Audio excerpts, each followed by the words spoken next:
Ya, selamat pagi Ibu Bapak yang harus berbahagia karena 3 hal: terlahir sebagai manusia, dalam suatu titik kehidupan kita bertemu dengan Dhamma, dan sampai sekarang sekian banyak tahun telah lewati tapi kita tetap masih hidup. Maka sungguh kita bersyukur. Terimalah salam Dhamma dan Namo Buddhaya.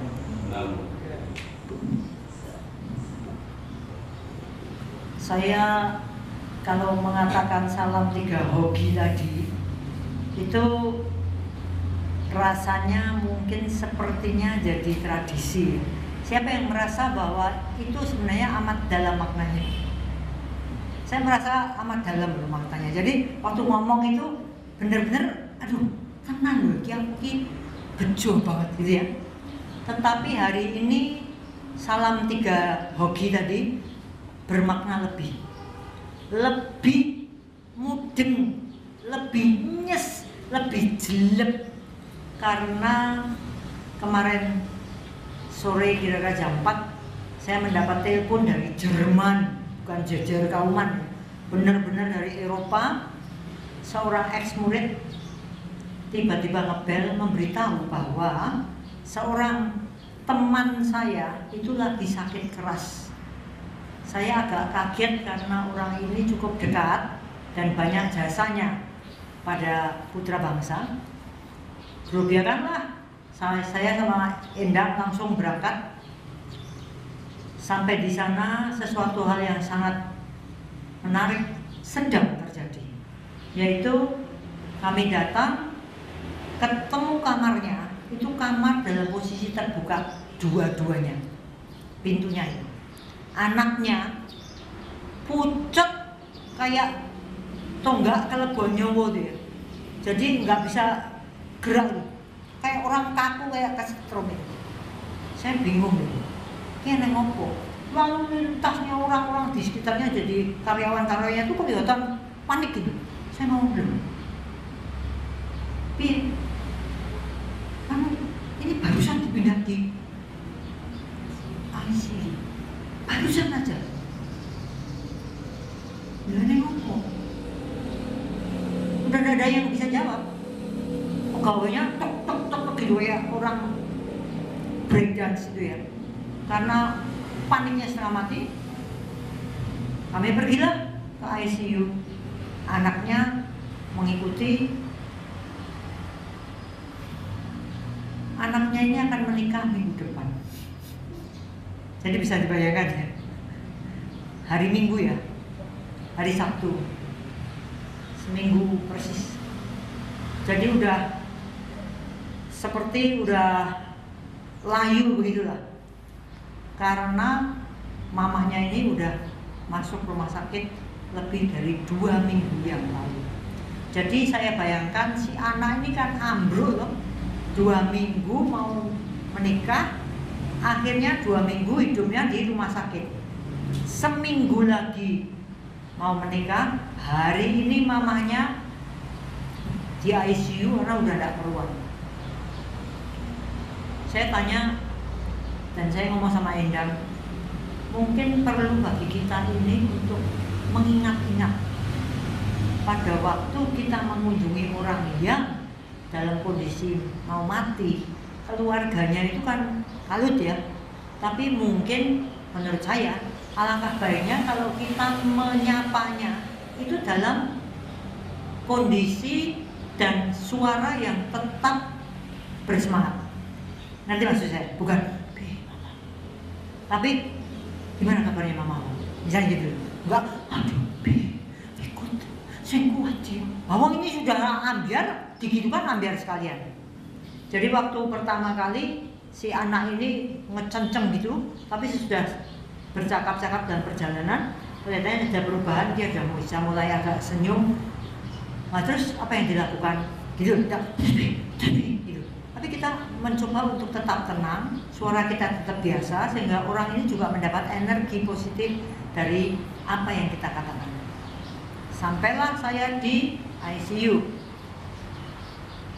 Di situ sudah ada kakaknya si ibu, jadi budenya murid saya itu ya. Saya tanya, Pi, piro itu ngebu agi wae tekan. Jadi masih diubrek-ubrek. Karena ternyata waktu di bawah itu tadi, itu pasien ini sudah nggak keruan. Jadi sangat gelisah dan ngomongnya juga udah nggak keruan. Satu frasa yang sangat sering dilakukan atau dikatakan adalah aku kuat. Hal yang menarik di dalam omongannya orang ini waktu di kamar itu adalah bagaimana betulnya ajaran Sang Buddha tentang satu hal yang harus amat sangat kita waspadai, yaitu kemelekatan. Sering ya Sang Buddha mengajarkan ya upadana.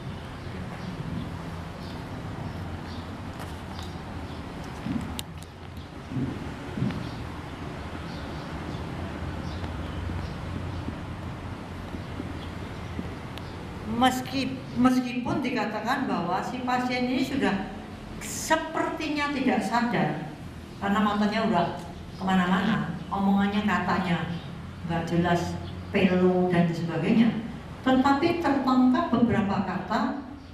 Misalnya dia katakan, jadi sudah seperti halusinasi ya, melihat apa yang dia sebenarnya cuma bayangan pikiran. Kadone gede-gede kayak bukan. Ini kita yang menerjemahkan bisa mengatakan kira-kira pikirannya melekat pada perkawinan anaknya, mestine entuk kado. Benar ya? Kado ini kan bukan. Kemudian ada hal lagi yang menarik adalah bagaimana kemelekatan itu juga ada pada kenikmatan indera. Jadi dikatakan, aku pengen pindah ranjang yang seponempo eneng persisnya saya nggak ngerti, tapi saya cuma kasih contoh saja bahwa dalam seperti itu kondisi yang sudah nggak jelas itu ya, dia masih kepengen mencari kenikmatan itu ya. Aku tak alon-alon medun berangkang rumah eneng sing ranjangnya empuk. Jadi waktu saya pikir, wah, kita ini luar biasa beruntung kenal Dhamma itu benar-benar beruntung. Karena kita paling tidak setiap minggu diajari apa? Jara damonghe, kan gitu ya.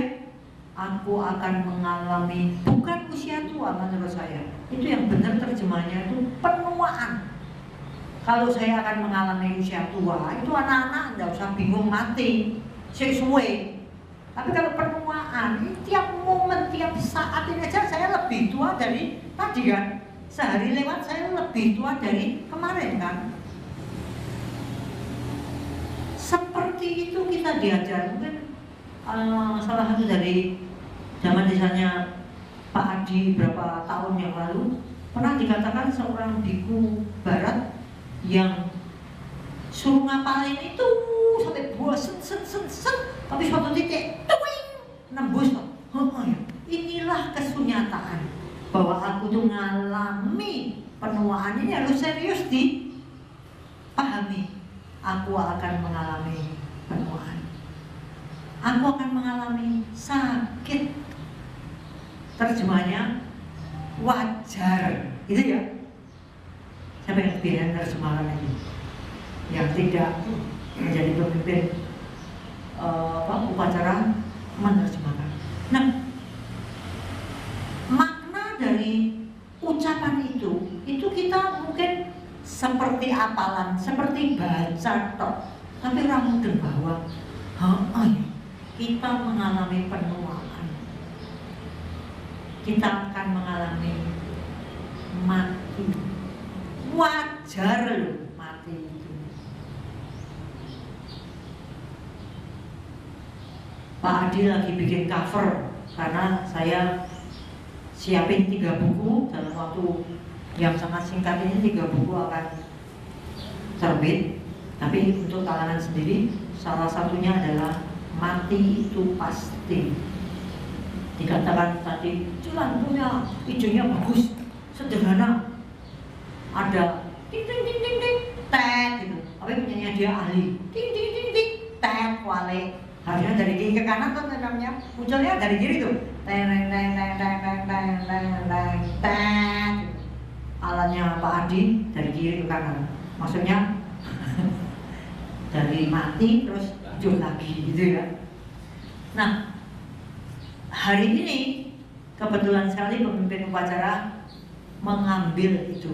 Jadi lebih jelek lagi bagi saya, karena kemudian yang membuat saya berpikir keras, kesadaran yang saya alami untuk oh ya, aku ini bejo banget ketemu Dhamma adalah waktu akhirnya saya masuk ke ruangan itu, pasien ini dalam posisi yang sangat gelisah.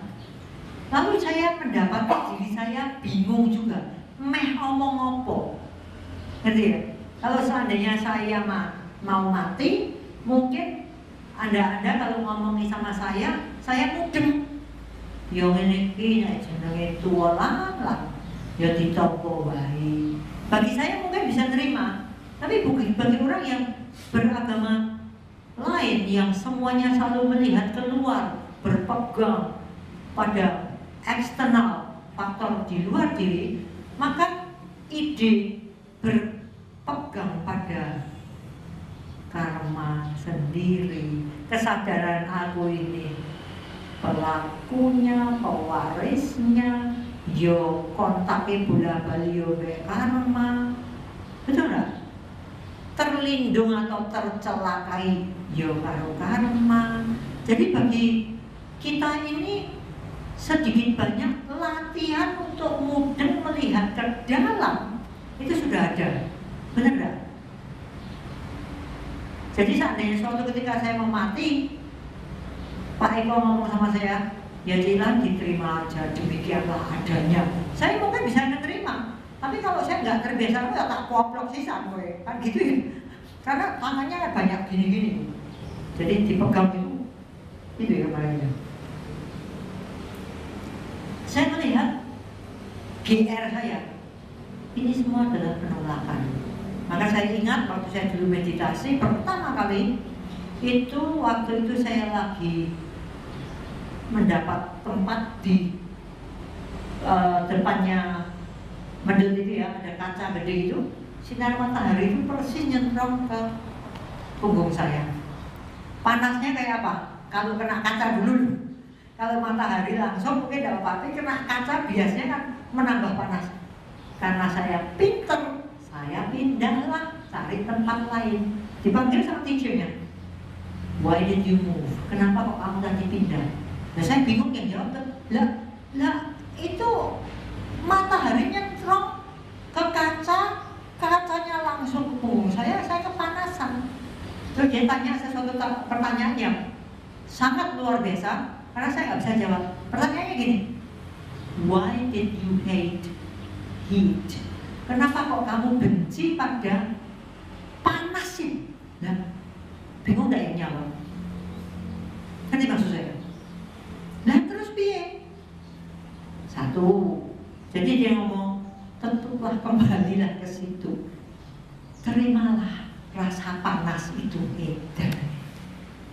Jadi kita suruh bersahabat dengan apapun yang kita terima. Ora sapokan, cancincung.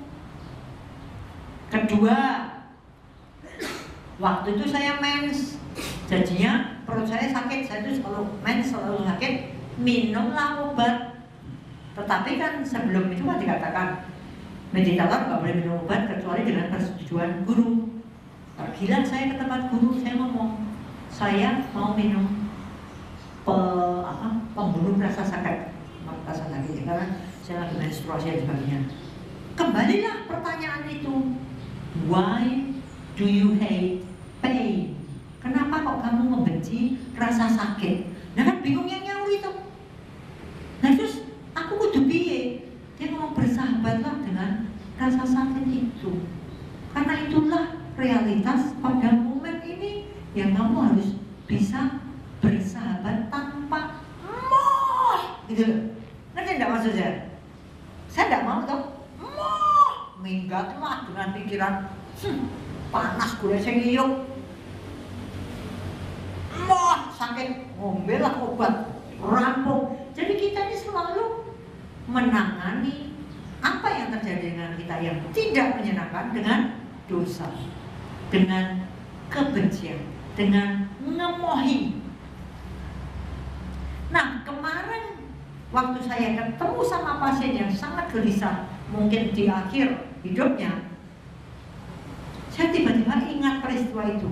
Iya, posisi seperti ini, aduh, kuat.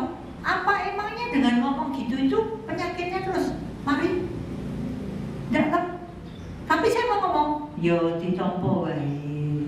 Bayangan saya, kayak wong edan. Lah orang pernah nompo seumur hidup kok jujur meh mati dikandani. Yo tomponen wae. Aku pebayanganku kene aku dadi dene kok tak goblok bisa ngomong ini. Kan gitu kan. Jadi bisa ngerti betapa saya beruntung. Tiap minggu aku diingatkan kalau aku meh mati. Aku diingatkan yang aku ki bakal tetep rapuh. Ambiar fisik.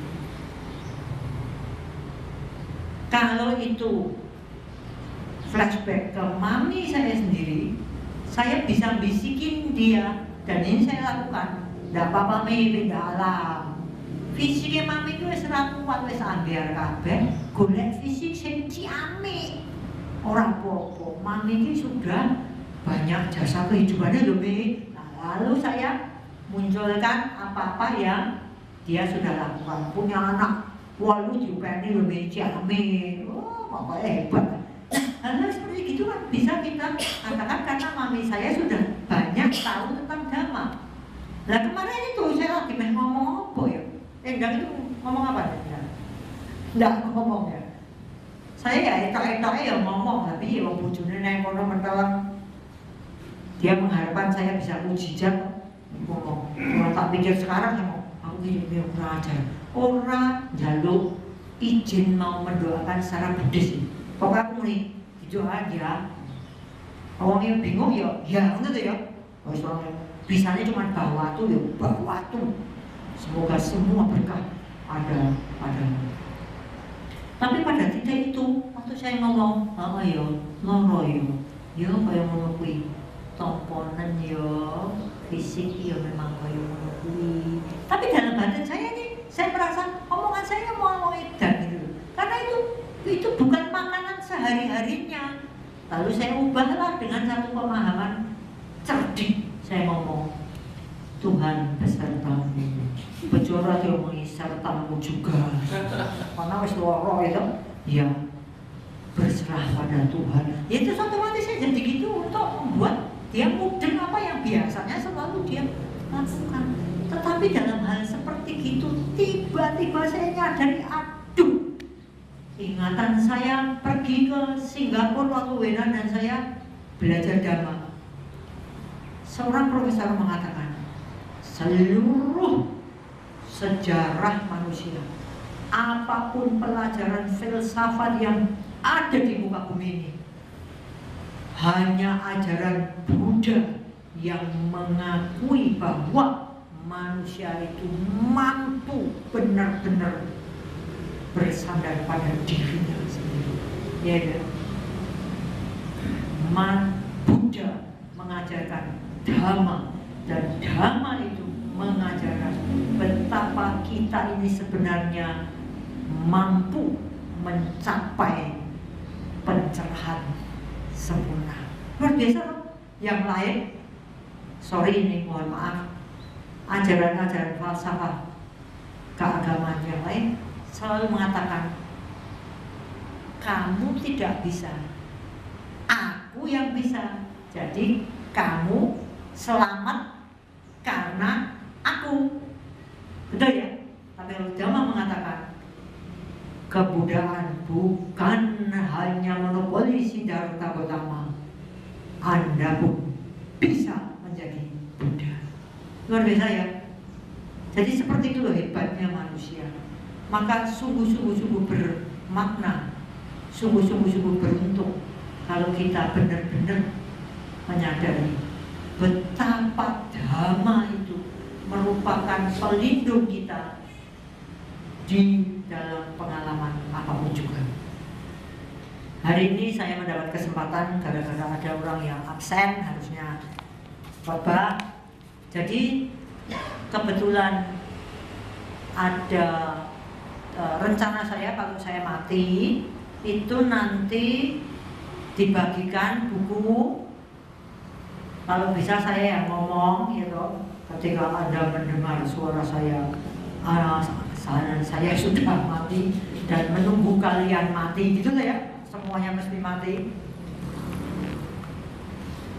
Buku ini judulnya Mati Itu Pasti dan terdiri dari 2 artikel yang membuat sebenarnya kita ini harusnya siap-siap karena mati itu pasti. Nah, salah satu dari yang di dalam buku itu adalah artikel yang berjudul Sebuah Perjalanan di Tengah Hutan. Ini adalah satu ajakan yang sangat menarik bahwa kita ini semuanya akan mati. Jadi idenya adalah segala sesuatu yang terpadu tidaklah kekal. Anicca. Saya bacakan ya. Ini pengarangnya adalah seorang biku Prakantipalo. Ikutlah dengan saya berjalan di tengah hutan. Cuacanya panas, sunyi dan menjelang tengah hari. Coba dibayangkan ya. Ini tengah hari jadi nggak nyaman. Namun di sana sini ada beberapa tempat yang teduh di mana kita dapat duduk. Di sekitar kita pepohonan yang berusia 40 tahun dengan hanya sekitar 6 meter saja tingginya. Begitu besar perjuangan mereka untuk bisa bertahan hidup. Banyak pohon yang mati muda dan tidak pernah bisa lagi bertumbuh. Anda bisa melihat kerangka pohon muda itu yang terus-menerus digerogoti rayap. Nah, pohon yang lebih tinggi tersebar di sana sini, bisa selamat meski babak belur karena terus-menerus berjuang untuk hidup. Banyak dahan mereka yang patah diterjang hujan badai yang datang tiba-tiba, atau yang bagian tubuhnya membusuk karena jamur dan hama dan akhirnya merontok. Apakah Anda melihat serbuk kayu di sekitar pohon itu?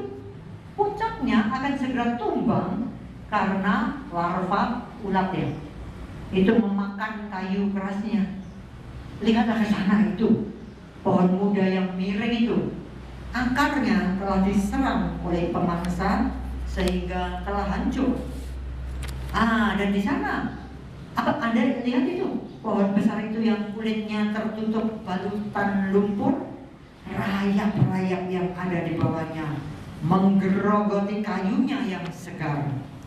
Ketika mereka berhasil menggerogoti kelilingnya, maka hanya dalam waktu 1 hari saja semua daunnya akan menguning. Ini para petani ngerti ya, orang di desa melihat itu ya.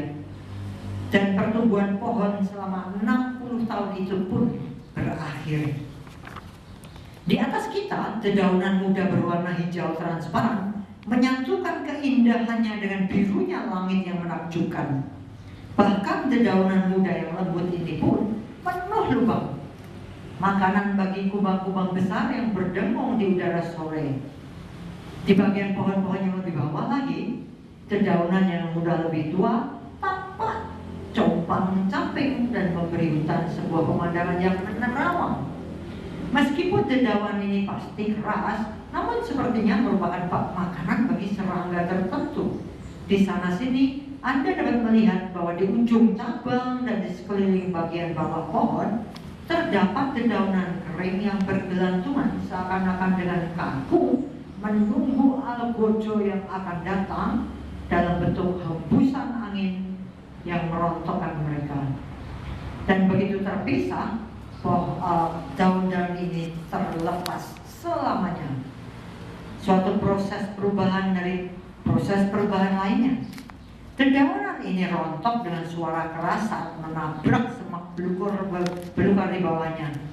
Dan di sana mereka bergabung dengan ratusan ribu daun yang sebelumnya telah jatuh dan mengotori tanah dengan lapisan busuk yang penuh celah. Namun daun-daun itu tidak hanya membusuk perlahan dengan kecepatan mereka sendiri. Pembusukan ini dipercepat oleh semut-semut, rayap, cacing, jamur yang tak terhitung banyaknya. Semuanya siap mencari makanan dan bertarung untuk memperolehnya.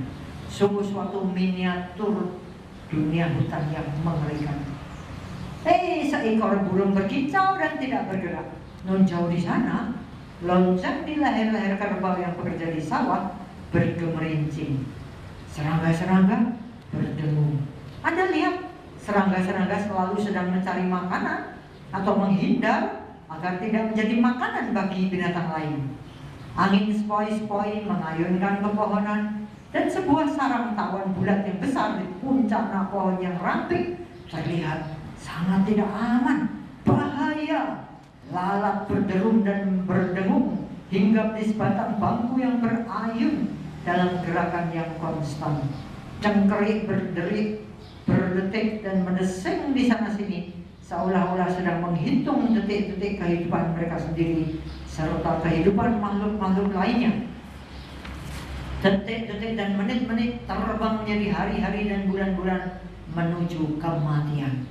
Kadal tanah melesat, menerkam mangsanya, menangkapnya, dan mengunyah serangga hidup itu dengan kenikmatan luar biasa. Satu lagi kematian di babak ini, di mana kematian terjadi tanpa dimaknai, karena kematian ini terjadi di mana saja. Kawanan semut berkerumun di mana-mana dalam barisan, kelompok atau pasukan dengan segala bentuk dan ukuran berdasarkan spesiesnya. Mereka memainkan peran yang besar dalam perubahan di hutan karena mereka merupakan sang pemakan bangkai.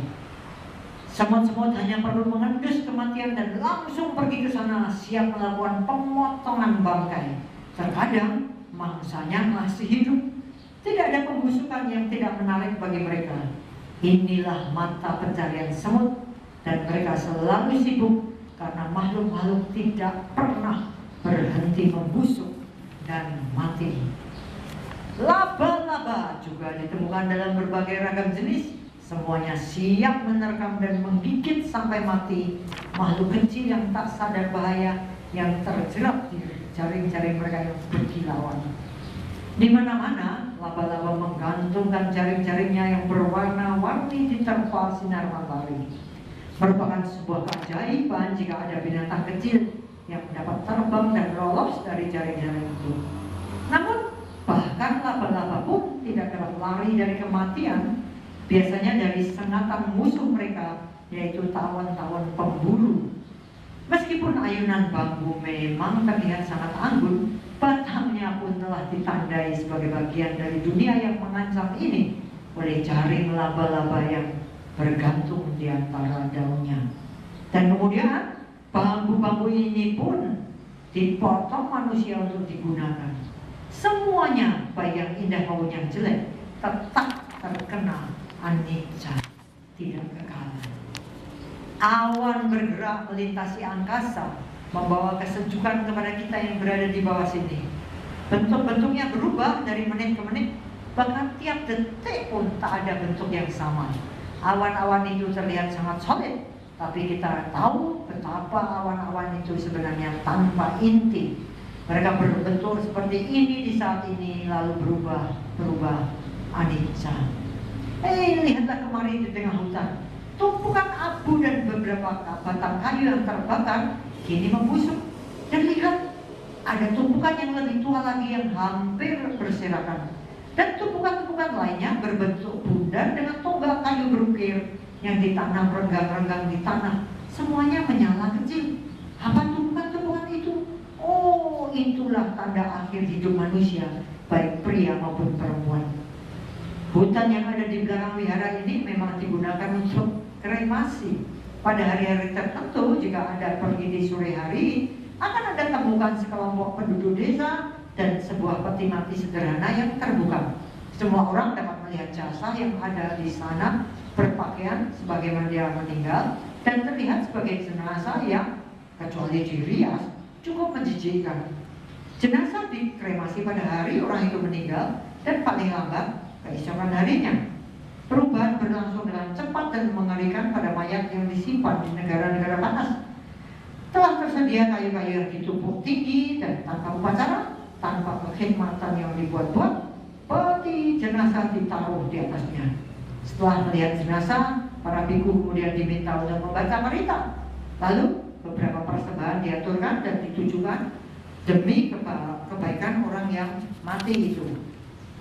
Kemudian tanpa menunggu lebih lama lagi, minyak tanah disiramkan ke tumpukan kayu, lalu api dinyalakan. Beberapa orang tetap tinggal untuk melihatnya terbakar. Anda dapat segera menyaksikan tubuh yang terbakar di sela-sela lidah api ketika peti jenazah yang berdinding tipis tersebut telah terbakar sampai di antara bara api hanya tersisa beberapa potongan tulang yang sudah hangus. Anicca wata sankhara. Kini matahari atau matanya hari telah berubah posisinya, atau kita yang berubah posisi, dan perjalanan pendek kita di tengah hutan sudah hampir berakhir. Apa yang telah kita lihat yang tidak berlalu? Meskipun mungkin dapat saya katakan setiap hari saya menengok keluar melalui jendela pondok saya dan melihat pepohonan yang sama, seberapa dekatnya hal ini dengan kebenarannya? Bagaimana mungkin pepohonan bisa terus sama? Pepohonan ini terus berubah dengan pasti. Mereka tidak stabil dan pasti berakhir dalam satu atau lain cara. Mereka telah memiliki suatu awal dan pasti memiliki suatu akhir. Dan bagaimana dengan aku yang melihat pepohonan, hutan, lahan kremasi dan sebagainya ini? Kekal atau tidak kekal? Jawabannya tidak kekal ya. Setiap orang dapat menjawab pertanyaan ini karena kita telah melihat jawabannya di tengah hutan. Ketika aku sedang depresi dan memandang pepohonan, wah, pepohonan itu terlihat dingin, spesimen jelek yang termakan ngengak. Namun ketika aku ini sedang gembira dan memandang pepohonan, wah, lihatlah betapa indahnya. Bila dalam perjalanan itu kita melihat hanya pada ketidakkekalan di luar sana, sekaranglah waktunya untuk membawa pelajaran ini kembali ke dalam hati. Semua pada diriku adalah tidak kekal, tidak stabil, pasti berubah dan melampau.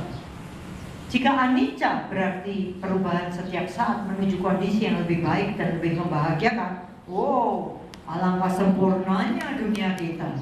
Namun anicca bersekutu dengan kelapukan, semua perpaduan akan terurai. Semua yang tercipta akan hancur berkeping-keping. Semua yang terkondisi akan berlalu dengan berlalunya kondisi-kondisi itu. Semua hal dan semua orang, termasuk Anda dan saya, melapuk, menua, membusuk, tercerai-berai, dan berlalu. Meskipun demikian, keinginan kita itu mendorong kita untuk tidak melihat hal ini. Meskipun anicca membelalak tepat di wajah kita di setiap hal yang ada di sekeliling. Dan keinginan kita ini langsung berkonfrontasi saat kita melihat ke dalam kepikiran dan ke tubuh yang muncul dan berlalu. Oleh karenanya, janganlah menyalakan TV, jangan nonton bioskop, jangan membaca buku, jangan mengambil makanan dan melakukan ratusan selingan lainnya hanya untuk menghindar dari melihat ketidakkekalan. Sebenarnya justru ketidakkekalan inilah yang benar-benar layak dilihat. Orang yang sepenuhnya melihat ketidakkekalan di dalam dirinya sendiri adalah orang yang terbebas. Bagus ya? Luar biasa. Maka mungkin minggu ini mari kita PR-kan bagi diri sendiri. Mari kita lihat anicca tidak hanya di sekeliling kita, melainkan juga di dalam pikiran dan di dalam tubuh yang terus melampau ini. Semoga muncul semangat untuk membuat hidup lebih bermakna. Semoga semua makhluk bahagia dan semoga yang